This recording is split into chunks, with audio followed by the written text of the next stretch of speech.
Sa walang patid na operasyon kontra iligal na droga ng mga operatiba ng PNP at PIDEA, matagumpay na naaresto ang 3 individual sa bypass operation sa San Agustin, Romblon.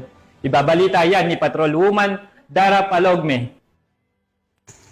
Nasabat ng mga otoridad ang 3 katao sa ikinsang bypass operation na isinagawa ng pinagsanib na person ng Philippine Drug Enforcement Agency Romblon at San Agustin Municipal Police Station nitong Agosto 3, dakong alas 9:45 ng gabi sa sitio Kuli-Kuli, Barangay Poblasyon, San Agustin, Romblon. Kinilala ang mga naarestong suspect sa mga alias na Rostom, 28 anyos, laborer; Rochelle, 38 anyos, walang trabaho; at Michael, 21 anyos, walang trabaho na pawang mga residente ng nasabing barangay. Sa isinagawang operasyon, isang pulis ang umaktong pusher buyer na nakipagtransaksyon sa mga suspect at matagumpay na nakabili ng isang sachet ng hinihinalang shabu kapalit ang 1,000 pisong mark money.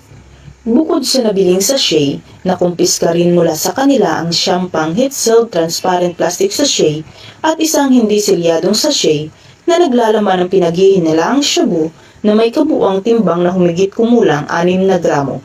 Na-recover din ang mga drug paraphernalia gaya ng mga aluminum foil strip, lighter at isang sling bag.